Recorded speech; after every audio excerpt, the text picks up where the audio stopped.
quelques-uns chanter, est-ce que vous avez reconnu? Comme les rois mages en Galilée, suivez des yeux l'étoile du berger, je te suivrai, où tu iras, j'irai. Je ne suis pas sûr qu'il s'agisse d'une déclaration de foi, pourtant en un couplet, Sheila a peut-être mieux compris ce texte que bien des exégètes. En début d'année, se pose toujours une question. Où en serons-nous dans un an? Comment la situation mondiale va-t-elle évoluer? Comment les choses vont-elles continuer pour nous?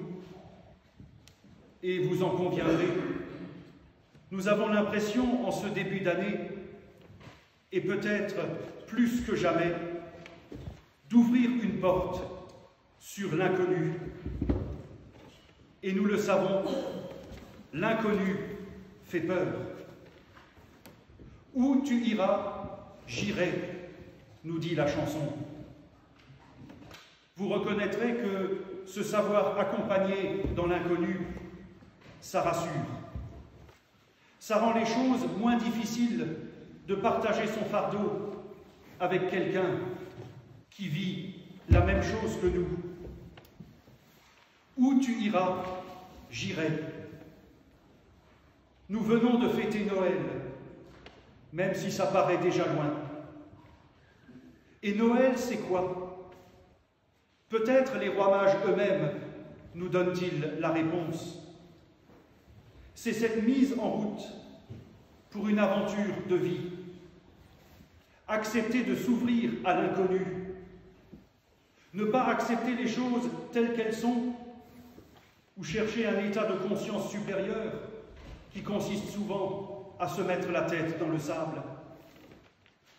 Ils étaient trois, n'étaient probablement ni rois ni mages, sans doute des savants qui se sont mis en route.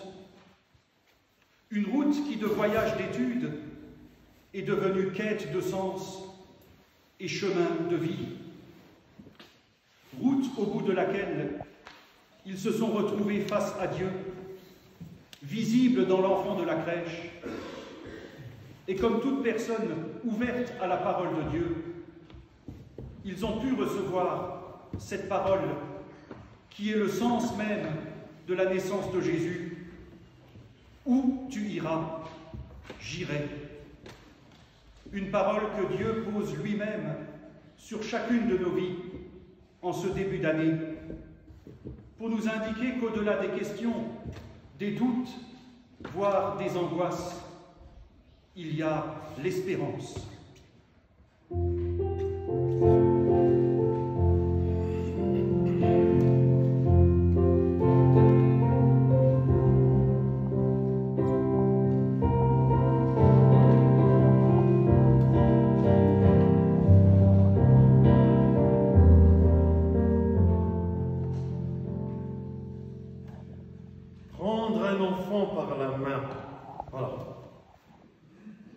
Le texte dit qu'après avoir vu le Christ, les mages sont rentrés chez eux par un autre chemin.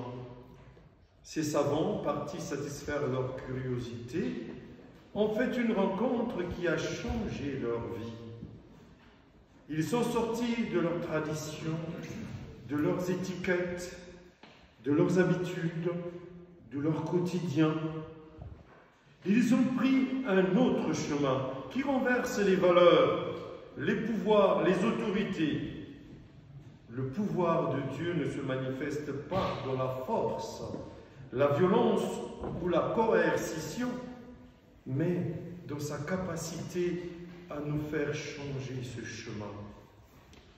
Peut-être est-ce que pour ça que avec ou à travers le Christ, il veut nous prendre par la main pour nous conduire sur le chemin, sur son chemin à lui.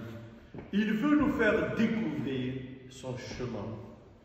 Mais, et celles et ceux parmi vous qui ont des enfants le savent, vient un moment où il faut lâcher la main de son enfant pour qu'il marche seul, et suivre sa propre route. Ça n'a rien d'évident. Les enfants restent toujours les enfants. Nous sommes tout au long de notre vie appelés à de nouvelles relations. C'est aussi le sens des cadeaux apportés par les rois mages.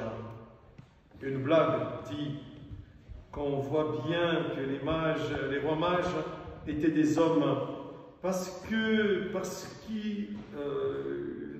si ça avait été des femmes, excusez les femmes, si ça a été des femmes, elles auraient apporté des cadeaux utiles comme des vêtements, des couches, une poussette au lieu d'or, d'encens et de la myrrhe.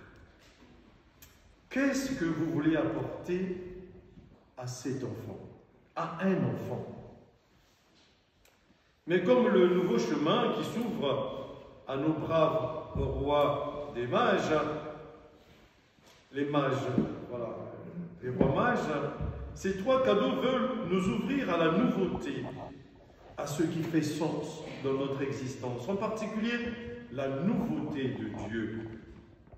L'or représente la royauté qui est ici remise à l'enfant Jésus, comme pour nous rappeler, quel que soit le titre, le mandat ou la fonction dont on se prévaut, au-dessus, il y a Dieu. Ce qui appelle, contrairement au roi Hérode, dans notre texte, tyran paranoïaque et cruel. Il n'a pas hésité à faire exécuter des enfants, craignant d'être rivalisé dans son pouvoir. L'encens révèle que Dieu n'est pas religieux. Il n'appartient à aucune chapelle, à aucune église, ne se laisse enfermer dans aucun dogme, aucune tradition, aucune langue, aucune nation. Personne n'a le monopole de Dieu. La myrrhe rappelle que l'enfant de la crèche est aussi le crucifié de Golgotha et que Dieu n'est jamais à chercher ailleurs que dans celui qui naît dans les étables de notre vie et nous accompagne sur nos chemins de croix, nos chemins de vie.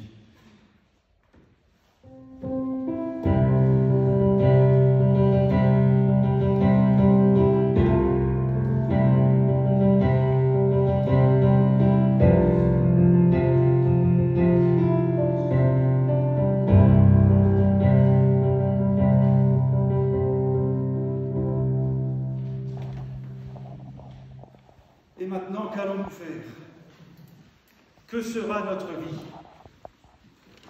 Les mages ont retrouvé leur quotidien, autrement. Une façon de nous dire qu'après Noël et la Saint-Sylvestre, alors qu'une nouvelle année commence, nous restons dans notre quotidien.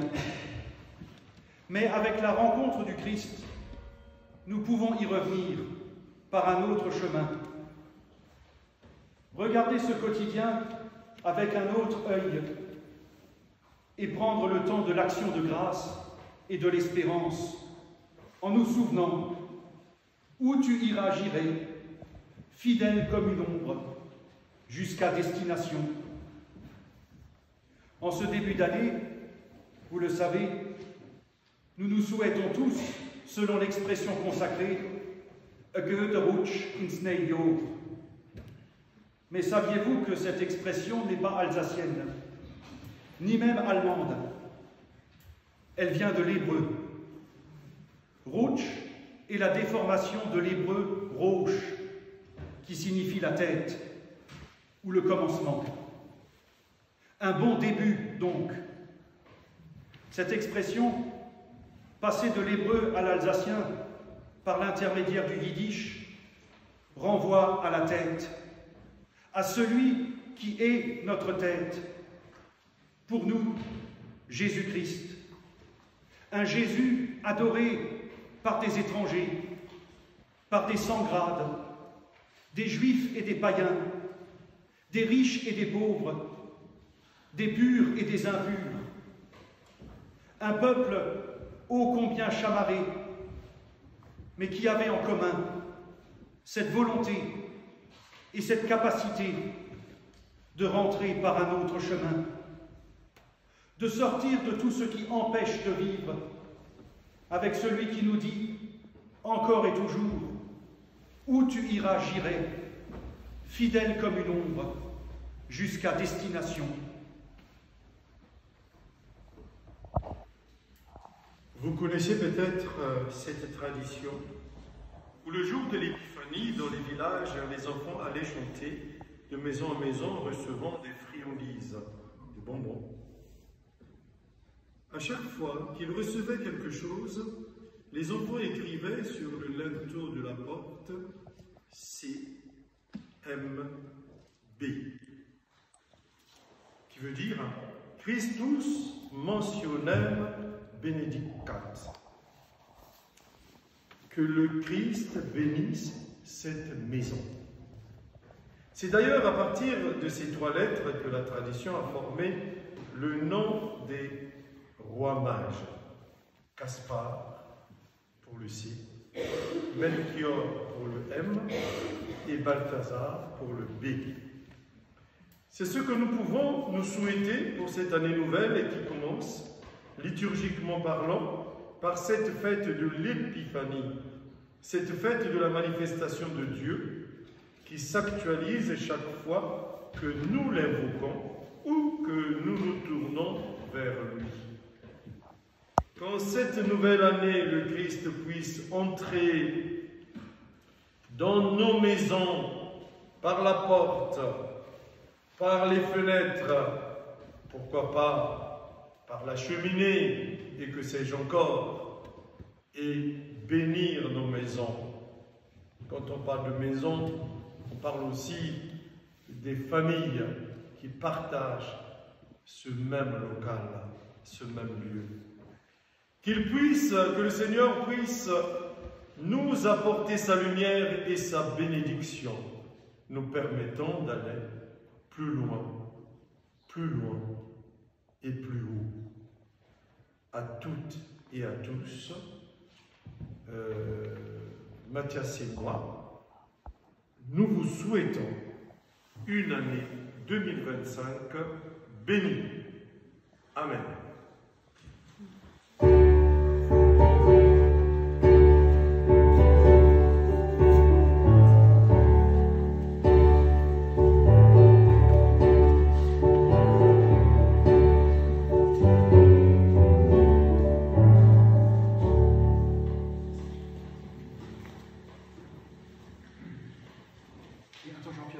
Avant de passer au chant suivant, je voudrais remercier le troisième roi mage, si je puis dire, le troisième animateur de ce soir, Jean-Pierre, qui a donc accepté de nous accompagner musicalement ce soir, et aussi pendant la prédication à travers les morceaux que vous avez reconnus. J'ai entendu quelques-uns parmi vous chanter, alors voilà, merci à notre troisième roi mage, merci Jean-Pierre.